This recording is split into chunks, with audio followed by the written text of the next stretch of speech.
Hello, and welcome back to Her Fireside Stories, the cozy corner where powerful stories come alive.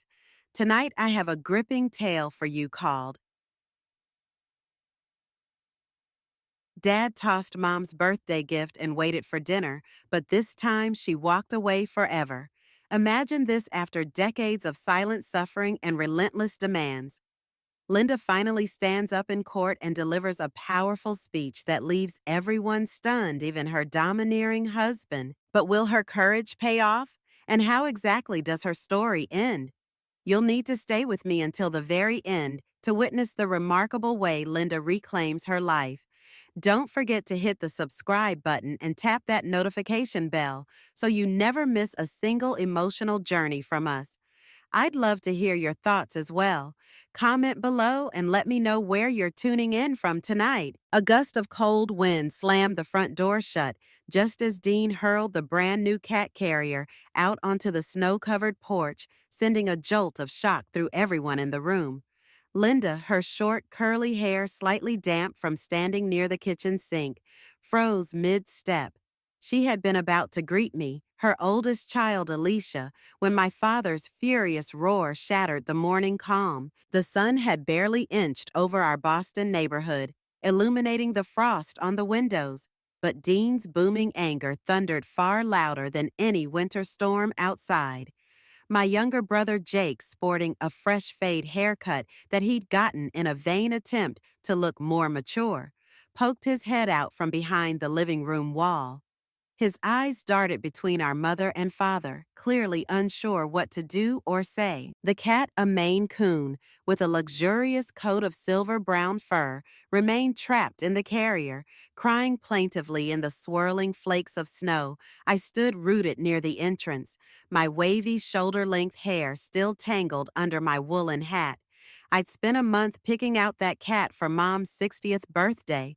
It was supposed to be a precious surprise, a symbol that for once she could have something purely for herself. Linda had always mentioned how she'd wanted a cat ever since she was a little girl, only to be told it was too expensive, too messy, too frivolous. Now, at the age of 60, it seemed like she had every right to finally fulfill that simple dream. But here was Dean scowling, shoulders rigid under his threadbare sweater, making it clear that in his house her wishes still had no place. Linda's cheeks were flushed either from embarrassment or anger, maybe both. Her eyes, usually warm and welcoming, gleamed with something I'd rarely seen before. Slowly she moved toward the open door, gingerly stepping over scattered mail on the floor. With trembling hands, she tried to grab the pet carrier again, but Dean's grip on the handle tightened. "Don't you dare bring that thing back in here," he snarled, his salt and pepper hair neatly parted, an odd contrast to the absolute chaos his words were causing. "You're no longer teaching, Linda. You haven't contributed to this family's finances in decades.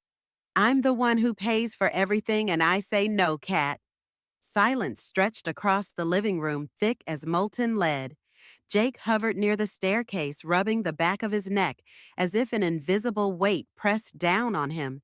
The ticking clock in the hallway felt excruciatingly loud. In a distant corner, the aroma of dinner leftovers lingered, roasted chicken potatoes, the usual meal Linda had carefully prepared the night before. My father glared at the cat carrier, his jaw clenched so tightly I thought it might snap. Despite the tension in the air, I took a moment to notice how worn down the house was, peeling wallpaper near the ceiling, scuffed floorboards that creaked under the slightest pressure. Linda had spent a lifetime cleaning up after everyone, cooking for everyone, and making sure everything ran smoothly. Yet she'd never had a say in what furniture we bought or how anything got decorated. Even her own birthday celebrations were overshadowed by Dad's demands. It was as if she'd been more of a custodian than the heart of a household. Jake cleared his throat. "Dad, you might want to reconsider. It's Mom's birthday." But Dean's only response was a dismissive wave of his hand. That moment, I couldn't help but think of how Dad's controlling nature had trapped not just Linda, but all of us. Growing up, I'd seen her forced to quit her piano lessons, then her part-time teaching job, all because Dean decided her place was in the kitchen or the laundry room. Over the years, Linda's short, curly hairstyle had turned gray at the roots, and lines had formed around her eyes. But her spirit, the very essence of who she was, still glimmered beneath that subdued exterior. The sight of her now trembling in the cold draft as she reached for the cat ignited something in me. Anger, yes, but also a fierce protectiveness. This was supposed to be her day. She had waited over 6 decades for the simplest of gifts, a companion who would purr at her feet, warm her lap on winter nights, and Dean had single-handedly decided she didn't deserve even that. When his voice bellowed once more, "Do you expect me to feed it too?" Linda didn't answer. Instead, she inhaled deeply as though gathering courage. Then, with quiet determination, she stepped forward, ignoring the swirl of snow that blew in from the open door. Linda bent down to pick up the cat carrier. I could see her breath plume in the frigid air, each exhale unsteady but resolute. Dean shot her a dark, disbelieving glare, but she held onto the handle anyway. Behind us, Jake inched back, possibly anticipating that Dad might lash out physically. He'd done so once before when a bill arrived late, and Linda tried to defend herself. Although it had never escalated to serious violence, the memories of slammed doors and smashed dishes still lingered. Without a word, Linda turned away from Dean and stepped into the foyer. I grabbed my coat and gloves, glancing at Jake. He only muttered a defeated, "Mom, wait," but didn't try to stop her. I followed Linda out onto the porch where the Maine Coon let out another desperate meow. Snow continued to flutter around the porch light, giving the early evening a ghostly shimmer. Linda's face was pale, but she clutched the carrier protectively to her chest. In that moment, a surge of clarity coursed through me. She was done. She'd spent 30, maybe 40 years catering to everyone else, barely living a life of her own. Her deepest wish had always been to own a piano again and keep a cat's simple dreams that never materialized because of Dean's never-ending rules. And now on her 60th birthday, she was being told in no uncertain terms that her desires were invalid. It was as if each fallen snowflake carried the weight of all her suppressed hopes, pressing down on her soul. To my surprise, Linda finally looked at me. Really looked at me. Her brown eyes locked onto mine, and in them I saw both heartbreak and resolve. "Alicia," she whispered, voice shaking, "I can't stay here anymore." I slid my hand over hers. "Then let's go, Mom." And for the first time in my life, I felt like we were finally stepping out of the shadows of Dad's oppressive influence. The chill in the air seemed to sting less now that we had a purpose, an escape. Linda walked with a speed and determination I hadn't seen in years. We trudged across the snow-laden yard past the hedges that Dad had always insisted she trim herself another chore on her endless list of daily tasks. My car was parked by the curb and I helped her get the cat carrier into the back seat. The poor creature was half frozen, its whiskers trembling. I cranked the heater up, thinking to myself that this rescue wasn't just for the cat. It was for Linda, too. During the short drive to my apartment, neither of us spoke much. I'd recently moved into a small place of my own in Boston, a cramped one-bedroom near Beacon Hill. It wasn't fancy, but it was warm and had a couch that could fold out into a bed. Linda clasped the seatbelt with trembling fingers, her gaze fixed on the cat's wide, anxious eyes. When we finally arrived, she seemed almost disoriented as I led her inside. The building's staircase was narrow, and our footsteps echoed in the silence. Once in my living room, she set the carrier down gently on the worn carpet, then slumped onto the couch.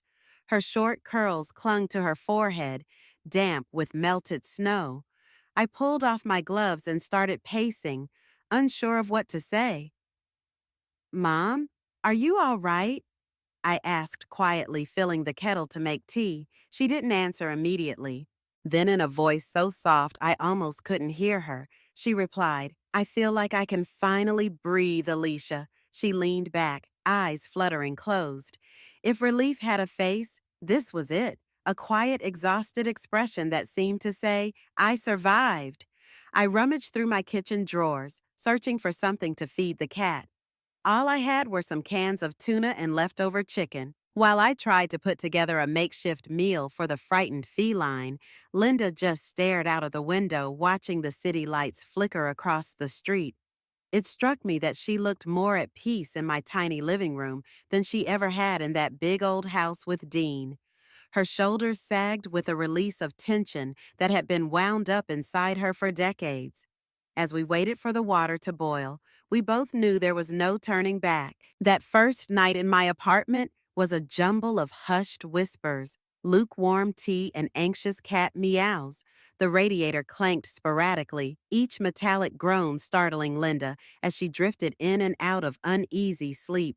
She was used to waking at the crack of dawn to make breakfast for Dean or do laundry for Jake. Now in a space without any demands, she seemed uncertain about what to do with herself. The Maine Coon, now named Snowball at Linda's insistence, found an awkward corner behind my bookshelf to hide in.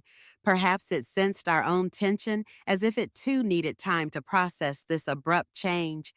Linda's life had pivoted on a single moment. She had walked out not just from an argument over a cat, but from a marriage that had spanned nearly 4 decades. When morning light filtered through the curtained windows, I heard a soft melody. I stepped into the living room to see Linda humming, one hand resting on the windowsill. Her gaze was far away, probably recalling the dreams she once harbored playing piano at a local concert hall, writing her own compositions, or simply having a small pet to stroke while reading by the fireplace. I remembered how she used to cradle me as a child, singing gentle lullabies that she'd composed herself in snatches of free time. She noticed me and offered a shaky smile. I'm sorry if I woke you, she said, looking slightly embarrassed. It's just, I was remembering the old upright piano we had when I was still teaching. Before Dean made me sell it, I sighed, leaning against the door frame. You don't have to apologize for singing, Mom. And you never have to apologize for remembering who you were before Dean took over. A flicker of pain shadowed her eyes. She pressed her palm to her cheek as though wiping away unseen tears. The kettle whistled in the kitchen, drawing our attention. As I poured steaming water over 2 tea bags, Linda lightly patted the couch cushion beside her. We should figure out what comes next. Alicia, I can't stay here forever. Her voice was steady but filled with an undercurrent of fear, as though she were stepping onto uncertain ground. I settled next to her, handing her a cup of tea. The morning sunlight made the steam dance around her face, emphasizing the worry lines etched over the years. She took a small sip, then clasped my hand. I'm not sure how to do this, she admitted, her short curls brushing the rim of the mug. I've never lived by myself. My parents passed away years ago, and I haven't had a job in so long I could hear the self-doubt creeping into her voice. Growing up, I'd seen her as the backbone of our family, doing everything from sewing curtains to balancing the checkbook, though she never had an actual say in the larger financial decisions. That was always Dean's domain. With him gone, she was both liberated and frightened at the same time. We'll figure it out, I assured her. You have me and you have yourself. That's more than enough to start. Linda nodded, breathing a little more easily. That day I called in sick to work. I knew we needed time to map out our next steps. We spent hours going through online job boards and searching for affordable rentals within a short commute to my office so I could help her as needed. Linda seemed hesitant, almost as if she couldn't quite believe she had the right to choose where she lived. Each time we found a listing, she'd murmur, "Is this too nice for me?" Or, "But what if Dean?" She always stopped herself before finishing that thought. By late afternoon, we'd bookmarked a handful of possibilities. Linda stretched her arms above her head, and for a moment, she seemed taller, more confident than I'd ever seen her. "Thank you," she whispered, turning to me. "Thank you for not letting me stay." I placed a gentle hand on her shoulder. Mom, you have no idea how many times I wished you would leave that house. This is your chance to live. Outside, the winter sky was painted in shades of pale pink and gold, a small reminder that even the coldest days eventually melt into something softer, something hopeful. The day after her dramatic exit, the phone calls and texts started. First, Jake sent a series of frantic messages. Mom, are you okay? Dad's mad. Please come home. Then a voicemail arrived from Dean himself, low and simmering with anger. Linda, you're making a scene. You know we can work this out. You need to come back and cook dinner. Jake needs you. His words were laced with entitlement, as though she were an errant maid who had skipped her duties. Linda's hands shook as she replayed the message. Her expression was a mix of fear and disgust. He doesn't even say please, she noted bitterly, pressing the phone to her ear again, as if to double-check she'd heard correctly. Snowball meowed, rubbing against her ankles, sensing her distress. She set the phone aside and kneeled down to pet the cat, her eyes brimming with tears. He's never going to respect me as a person, is he? No, I said gently. He isn't. And deep down, she already knew that she'd been aware of it for years, but stayed perhaps out of love or fear, or the misguided hope that things would magically improve. In the following days, Jake kept sending updates. Dad's not eating, or he's sitting around in the dark, or he's threatening to change the locks if you don't come home. Linda closed her eyes whenever she read them, tears sometimes escaping her lashes. She still loved her son, that much was obvious, but she also realized that if she returned, nothing would change. She'd go back to being a silent cook, a ghost in her own home. On the fourth morning, the building buzzed. I peered out the window to see Jake standing on the sidewalk, shifting from foot to foot in the cold. He wore a thick parka, his breath visible in the chilly air. When I let him inside, he looked around my apartment in disbelief. You left us for this, he sneered, noting the cramped space and second-hand furniture.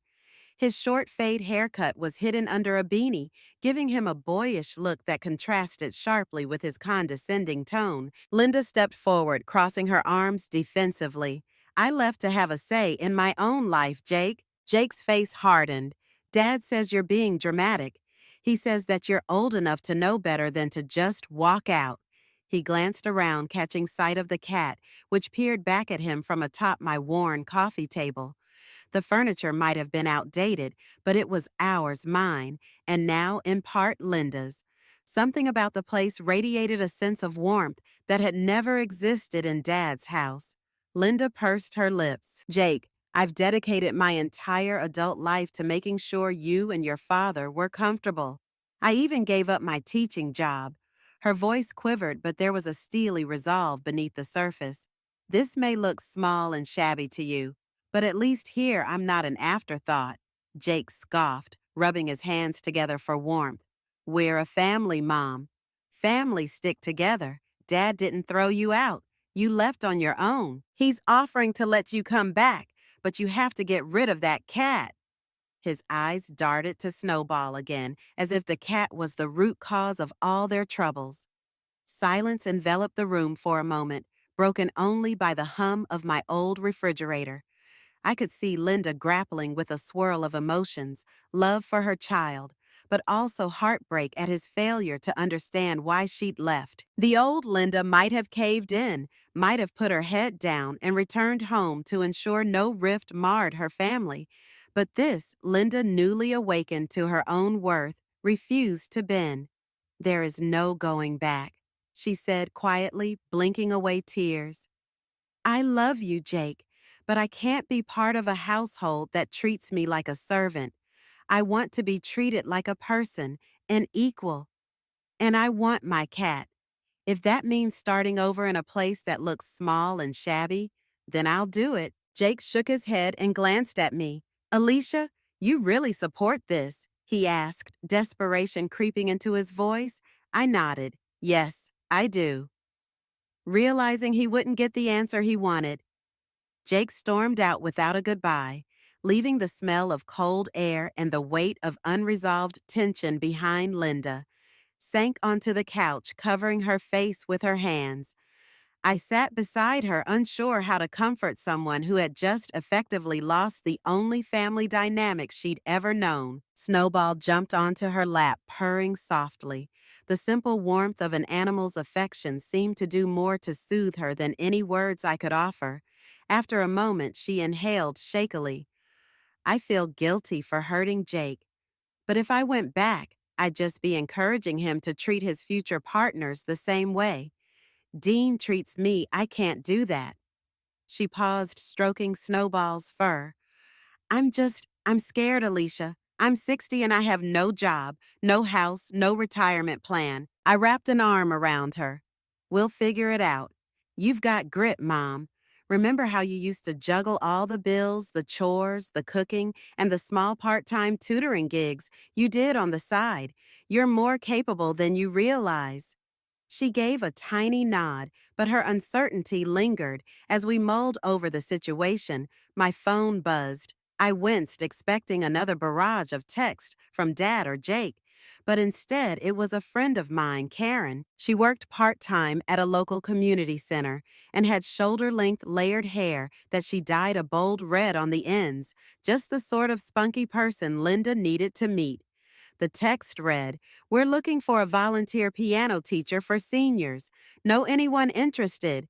"Mom," I blurted, showing her the text excitement swirling in my chest. "Remember how you used to teach piano before you met Dad? This might be your chance to get back into music." Her eyes widened. She'd sold her beloved upright piano years ago to appease Dean, but the passion for music was a fire that never truly died. She hesitated, biting her lip. "I haven't played in so long, but maybe I could try." For the first time since she'd arrived at my apartment, I saw a glimmer of hope in her eyes. Karen was thrilled at the possibility of Linda teaching a weekly piano class for older adults. She arranged for us to meet at the community center the following Thursday. On the ride over, Linda sat quietly in the passenger seat, adjusting the collar of her worn woolen coat. She seemed both nervous and excited, her fingers tapping a silent melody on her knee. The community center was a cheerful place, housed in a renovated brick building with bright murals lining the hallway.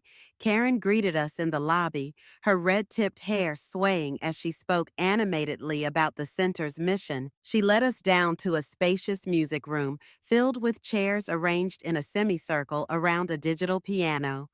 Linda's eyes lit up when she saw the instrument. Her reflection in its glossy finish revealed a mixture of longing and hesitation. Karen explained that many seniors in the area wanted a casual class where they could learn simple songs. Linda listened intently, nodding at each detail. By the time Karen finished, Linda's short curls nearly bounced with excitement. "I think I can manage that," she said, her voice resolute as if she'd finally remembered a part of herself that had been buried under household obligations for years. Afterward, Karen offered to show us around the rest of the facility, a craft room bustling with retirees, making ceramics, a small gym where a group was practicing low-impact aerobics, and a cozy reading lounge. As we walked, I noticed Linda's posture growing more confident. She'd once thrived in environments just like this, guiding children through piano lessons or volunteering in local after-school programs. That was before Dean insisted she stay home full-time, claiming her presence was required to maintain order. We ended the tour at the front desk where Karen handed Linda some paperwork to fill out. It was mostly liability forms and a schedule for the classes. When Linda signed her name on the volunteer agreement, her hands trembled slightly, but a small smile tugged at her lips. "I can't believe this is happening," she whispered, glancing at me. "I feel useful again." I squeezed her shoulder, my own voice tight with emotion. "Mom, you were always useful. You just weren't allowed to see it." With a renewed sense of purpose, Linda threw herself into preparing for her first class. She dug out old sheet music from a box I'd fetched from her house, while Dad was away, scores of Moon River Simple Bach preludes, and a handful of beginner-friendly exercises. Late at night, I'd find her hunched over the kitchen table, scribbling notes and rearranging pieces to accommodate aging hands or potential arthritic fingers of her future students. Snowball, ever the curious cat, would perch on the table's edge, swishing its tail as Linda worked through the songs. Sometimes I'd catch Linda humming under her breath, her face alight with a kind of hope I hadn't seen in years. She talked about maybe buying a second-hand electric keyboard for practice, though she was wary of dipping into her limited savings. We'd even begun discussing a budget now that she was determined to move into her own place somewhere modest, but hers with a little nook for a piano. Meanwhile, Jake's text messages shifted in tone. First, they were demands for Linda to return, then pleas and eventually guilt trips about Dad's health. "He's losing weight," one read. "He's depressed without you." Read another, Linda responded kindly but firmly, telling Jake that she would not give up her newfound freedom. Dad, for his part, left voicemails that alternated between anger, "You're destroying our family," and manipulation. "If you come back, I'll consider letting you keep the cat, but only if you do your part around the house." Linda listened once, then deleted them. She never called back. The weeks slipped by, and soon the day of her first class arrived. She wore a simple button-down blouse with a pair of neatly pressed slacks. Nervously smoothing down her curly hair, she gazed into the mirror with an expression that fluttered between excitement and dread. "I haven't done this in so long," she murmured. "What if I'm terrible?" I handed her a small bouquet of flowers I picked up that morning. "Mom, you've spent years teaching us about resilience and kindness. You know how to teach piano better than anyone I've met. Trust me, you'll do great." She exhaled slowly and nodded, determination rekindled. That morning, the community center's music room buzzed with anticipation. A half-dozen seniors, each with their own reasons for wanting to learn or revisit piano, shuffled in. Some had canes or walkers. Others just carried an eagerness that radiated through the space. Linda introduced herself quietly, offering them a warm smile and a gentle handshake. "I'm Linda," she said, "and I can't wait to share the joy of music with you." She started with something simple, a welcoming tune. Her fingers, shaky at first, found their way onto the digital piano keys. The opening notes of an old lullaby drifted through the room, and I watched as the seniors leaned forward, enthralled. Bit by bit, Linda's confidence grew, her shoulders relaxing. By the time she demonstrated a simple C major scale, she was in her element, guiding their hands, showing them how to arch their knuckles and position their fingers. It was like seeing a painter reunited with their favorite canvas. Linda's eyes sparkled as she explained musical theory in the gentlest terms, reminding them that art wasn't about perfection, but expression. Some of her new students grinned widely, hitting the wrong notes, but laughing good-naturedly.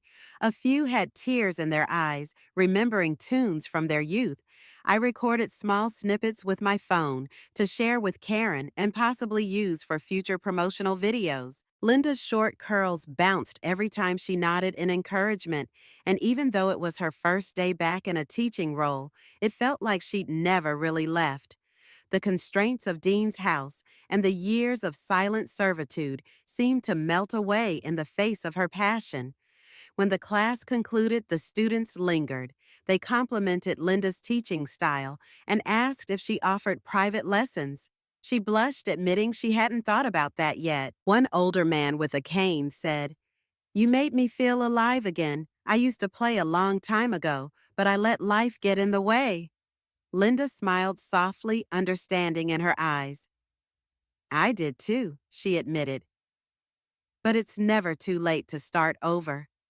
In the days that followed, Linda's life began to blossom.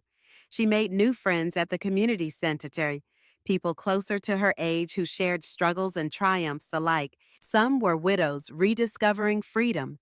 Others were retirees diving into long-neglected artistic pursuits. Linda even joined a small reading group, delighting in discussing novels and poems she never had time for while living under Dean's relentless demands. She described the sessions to me at night, eyes shining as she recounted the heartfelt stories shared. Amid this newfound joy, the shadow of Dean loomed. Jake sent occasional texts about how Dad was livid or heartbroken or financially strapped since Linda had left.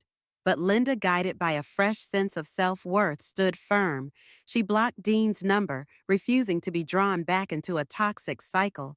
She also began exploring her legal options, suspecting she might be entitled to part of the property or some financial settlement after so many years of marriage. Yet her main focus remained on building a future free of fear. One day we visited a modest apartment complex near the edge of the city. The unit was small but sun-drenched with hardwood floors and a large window that overlooked a modest community garden. Linda ran her fingers over the window ledge, a contemplative look on her face. "Could I see a small piano in that corner?" she asked, pointing to a spot by the window. I smiled, nodding. Absolutely. She decided to take the place using what little savings she had squirreled away over the years, plus a bit of help from me. For the first time in her adult life, she'd have a space that was entirely hers. No more forced compromises, no more biting her tongue for the sake of maintaining a brittle marriage. Moving day was hectic, yet exhilarating. Karen volunteered arms full of boxes, while Linda's new students chipped in to help carry small pieces of furniture. Snowball paraded around curiously, as if christening the apartment with each step. The walls were bare, but Linda was already envisioning which paintings she'd hang and where to place the digital piano. We planned to buy secondhand. She laughed as she sank onto a borrowed couch, a laugh so genuine it momentarily startled me. In that moment, I realized how rare it was to hear her truly happy. Soon after settling into her new apartment, Linda took the next brave step.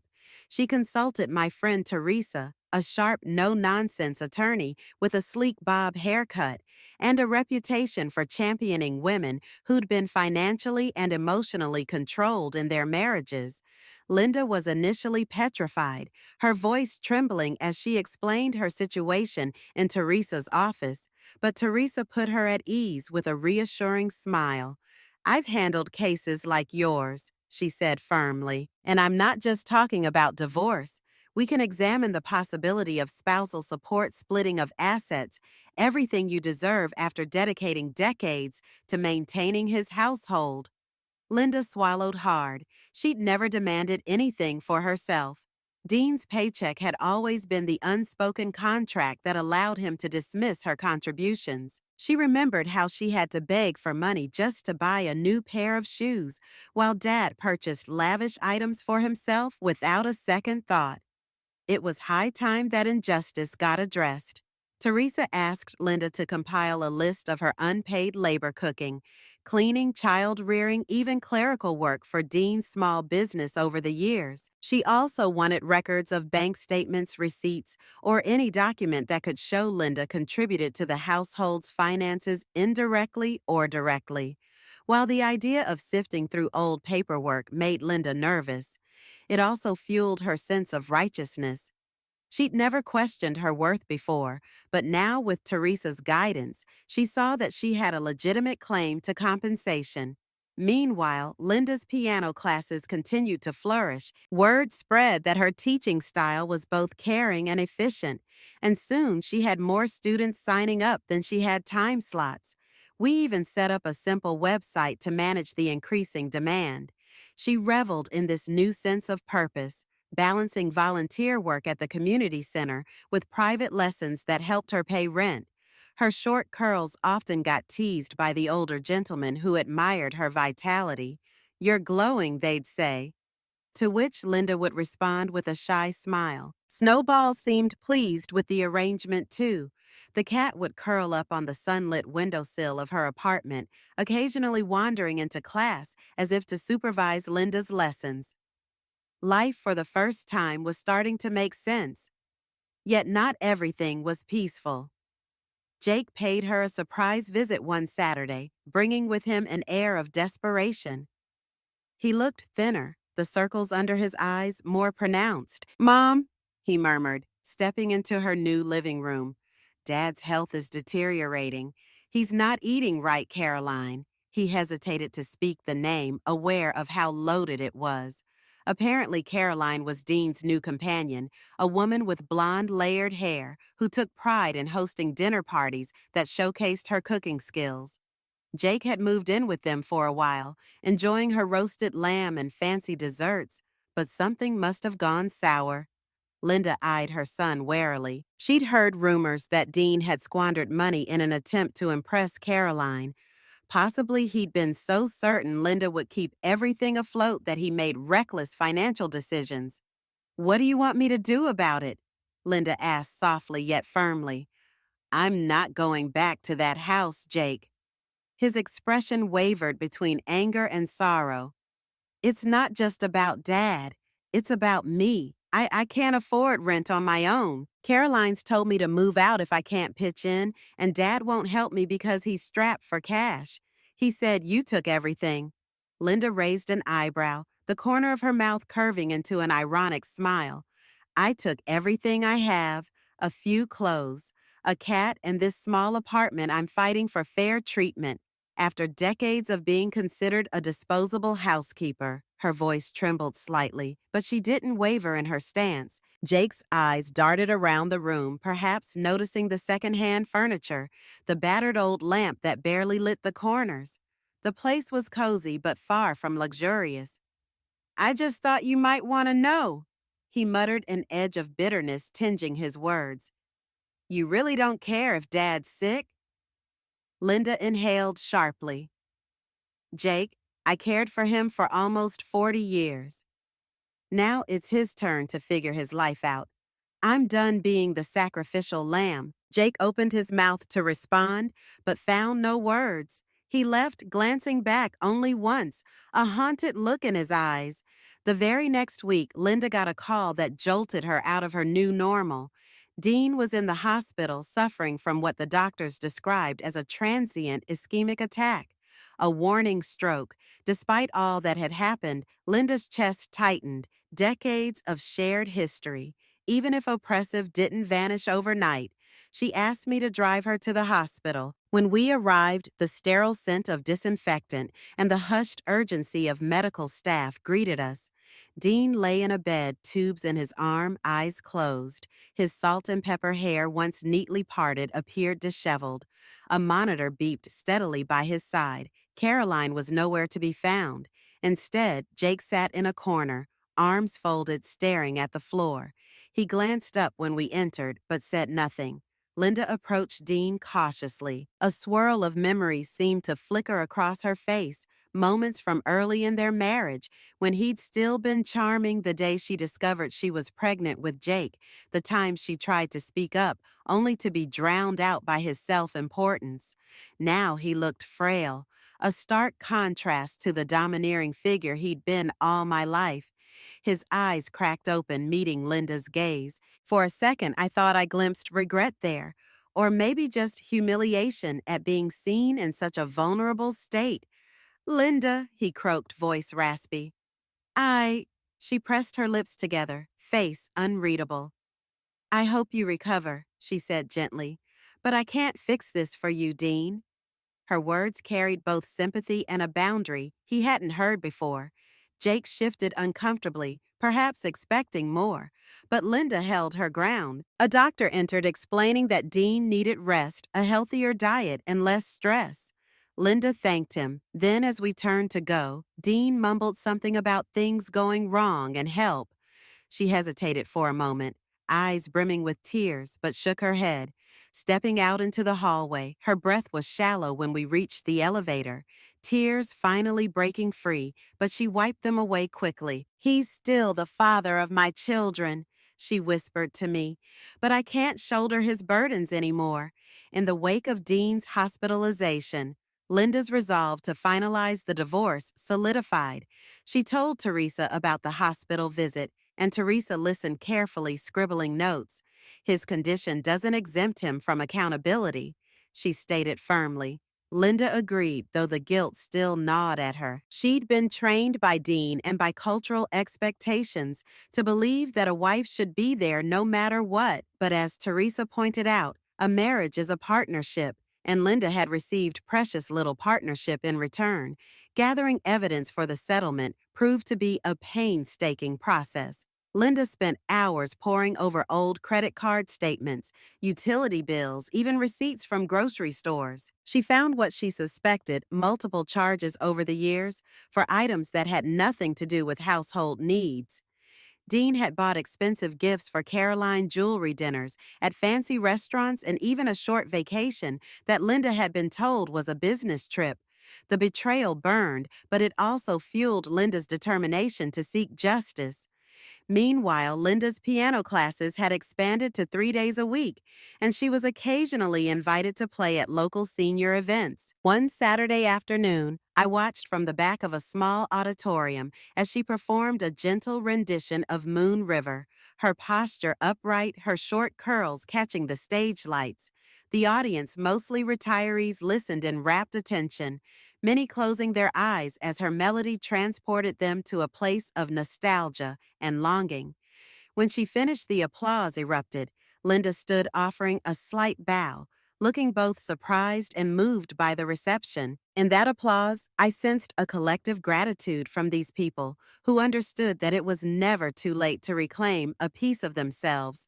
I saw Linda's face crumple with overwhelming emotion. She stepped off the small stage and I hurried to hug her. "You did wonderfully," I whispered, tears in my eyes as well. Her new life was falling into place piece by piece, but the old life still hovered, demanding closure. The next day, she filed the divorce petition, setting a court date for the final hearing. The papers felt heavy in her hands, yet oddly liberating, as if she were signing an anthem of self-liberation. As the court date loomed, tension escalated. Dean's lawyer, a polished man with a penchant for intimidation, sent Linda notices implying she lacked any real claim. "She hasn't had a job in decades," read one letter. "She made no direct financial contributions." But Teresa was prepared. She crafted a counter-argument that recognized the invisible labor Linda had performed all those years, raising children, maintaining the household, even doing uncredited bookkeeping for Dean's small construction supply business. Linda, on the other hand, struggled with nightmares, in which she found herself back in Dean's house, forced to cook elaborate meals under his watchful, critical eye. Some mornings she'd wake up gasping only to realize she was in her cozy apartment with Snowball curled by her feet and her digital piano standing proudly in the corner. The line between relief and lingering trauma was thin. Despite her anxiety, Linda continued her daily life with as much grace as she could muster.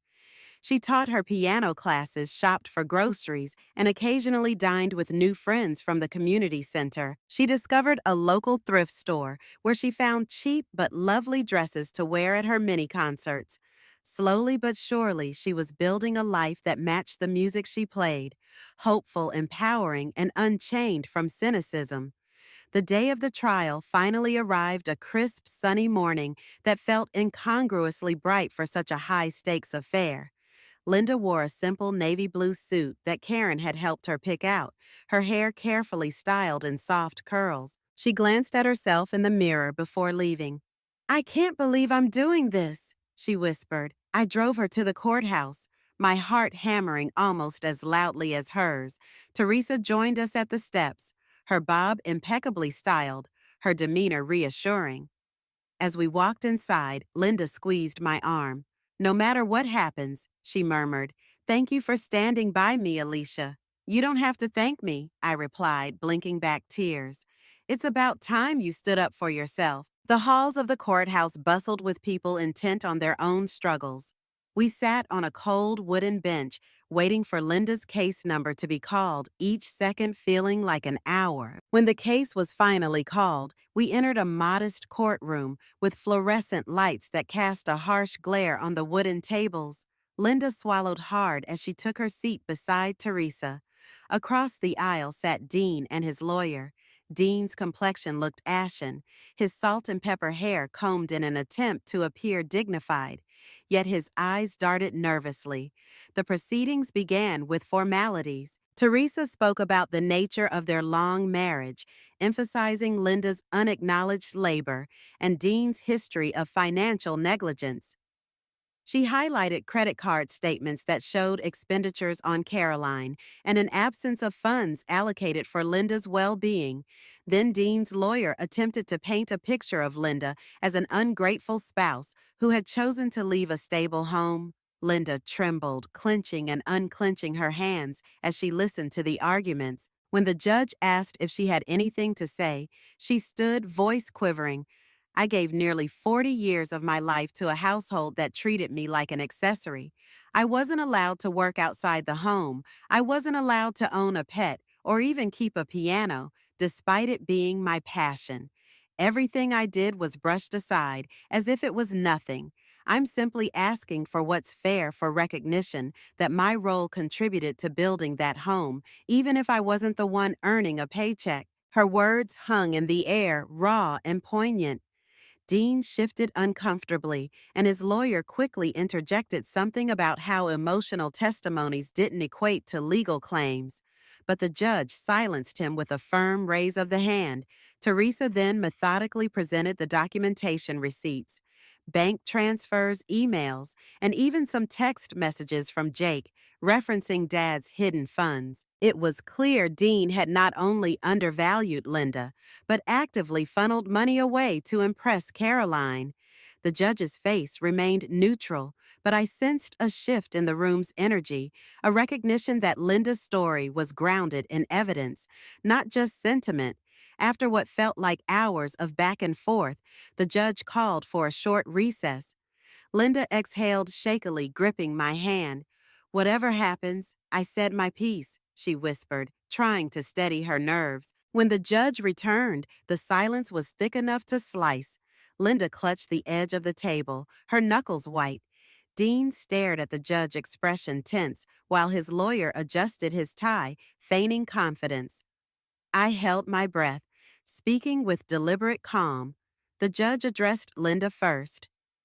"Your contributions to the household, though not financial in the traditional sense, were significant.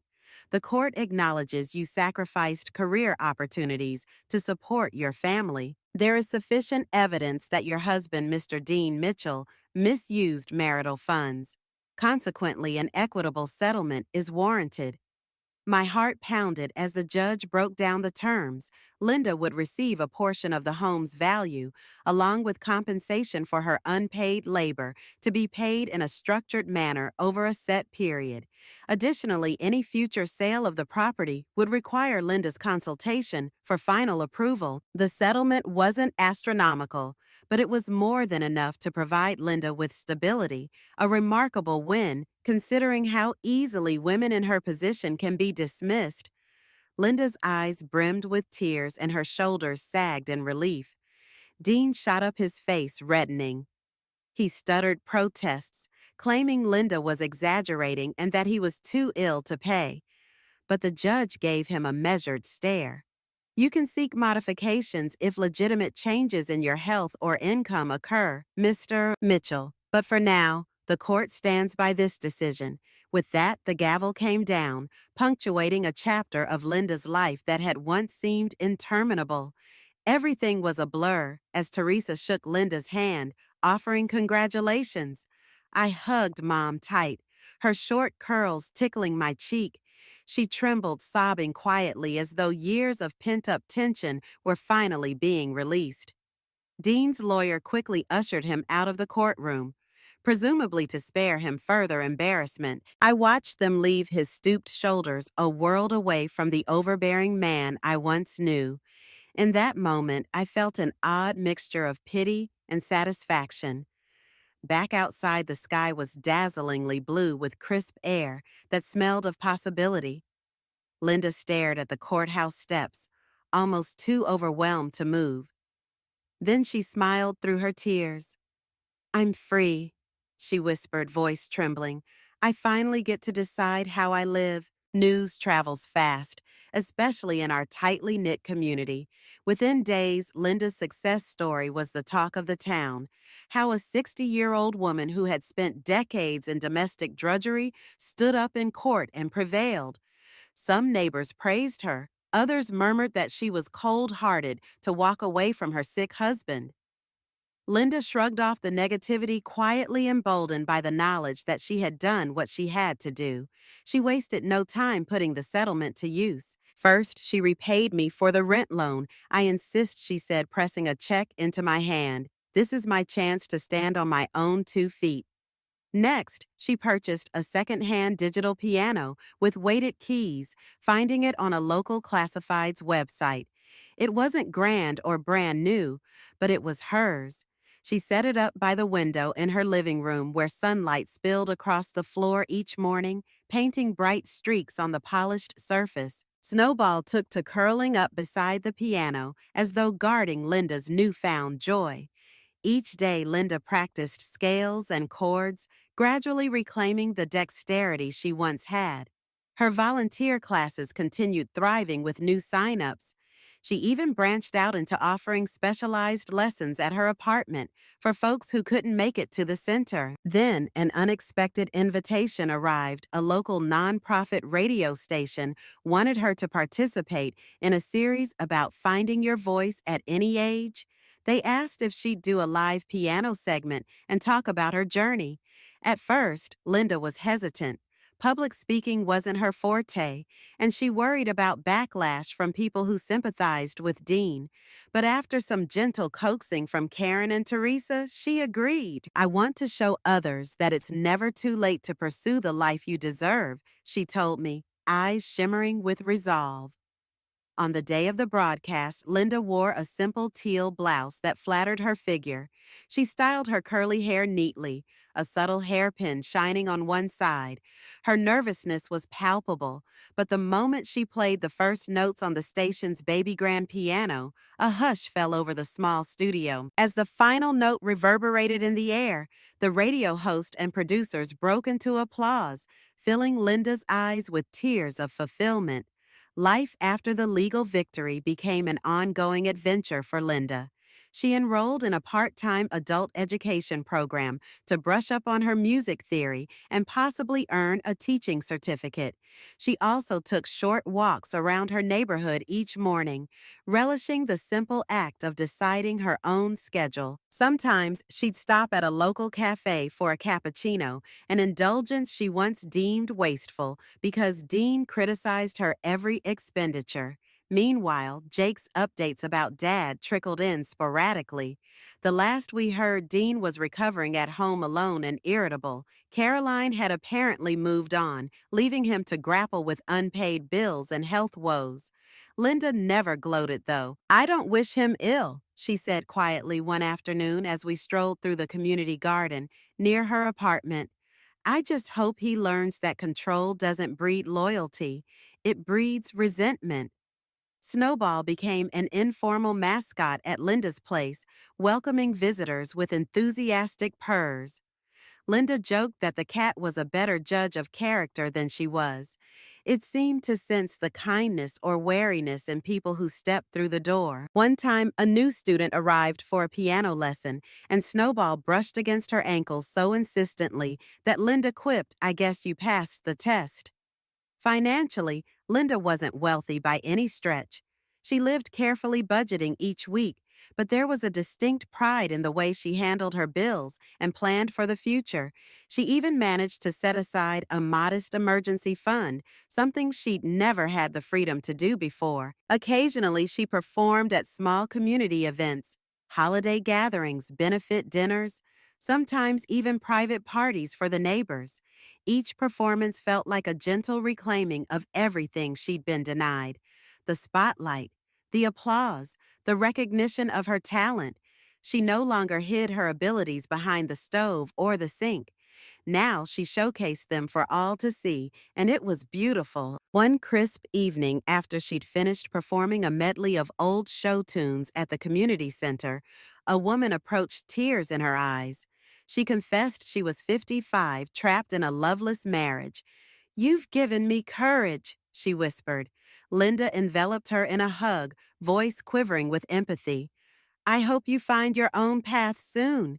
she said, eyes mirroring the woman's tears. On Linda's 61st birthday, 1 year after that fateful night when Dad tossed her gift into the snow, she hosted a small gathering at her apartment. Her new friends from the community center arrived with potluck dishes, and Karen showed up balancing a homemade cake. Teresa stopped by briefly to congratulate Linda on her official finalization of all financial settlements, the last loose end from the divorce. Even some of Linda's piano students joined in each, bringing a small token of appreciation, a candle, a handmade card, or a single rose. Soft music played from her digital piano, which she decorated with ribbons for the occasion. The living room glowed in the warm light of amber lamps, the aroma of lasagna and roasted vegetables filling the air. Snowball wove through the guests' legs, happily receiving gentle pats. A sense of genuine celebration filled every corner of the home, the kind of atmosphere Linda had never experienced in her old life, where birthdays were overshadowed by Dean's disinterest. As the evening wore on, Linda stood in front of the piano, raising a glass of sparkling cider. Her short curls framed her face, and her posture was no longer that of a timid, uncertain woman. A year ago, she began voice resonating with gratitude. I thought my life was over. I'd been told so many times that I had no value outside cooking and cleaning, but now I know I'm more than that. She paused, surveying the people who'd come to honor her. Then she looked at me with tears glistening in her eyes. I want to thank my daughter Alicia for supporting me from day one, and thanks to all of you who believed in me when I couldn't believe in myself. She lifted her glass higher, Snowball meowing as if to second the toast. The crowd burst into applause, and I felt my own eyes well up. Linda's new life was a testament to what could happen when a person dares to leave behind the chains of control and step into the vast unknown. She gently tapped a single key on the digital piano, letting the note linger in the air. Here's to the next chapter, she said, a tremor of emotion in her voice. And to every note I still have left to play. In that moment, surrounded by loving friends and melodies filled with promise, Linda finally stood on the threshold of a future she could call her own. The cat that once symbolized her liberation was now a comfortable fixture in her home, and the fleeting dream of a piano had become a vibrant reality. Indeed, Dad had tossed Mom's birthday gift and waited for dinner. But this time, she had walked away forever, and in doing so, she found a new life filled with hope, music, and self-worth. And there we have it, the inspiring story of a woman who found her voice after years of silence. I hope Linda's journey touched your heart as deeply as it touched mine. Remember, it's never too late to reclaim your dignity and dreams, no matter how long you've waited. If you enjoyed this powerful tale, please support our channel by giving the video a thumbs up, subscribing, and sharing it with someone who might need a dose of courage today. Before you leave, I'd love to hear your reflections. Did Linda's decision resonate with you? And what would you have done in her shoes? Comment below to join the conversation, and don't forget to tell me where in the world you're listening from. Until next time, thank you for choosing her Fireside Stories, your home for emotional, empowering storytelling.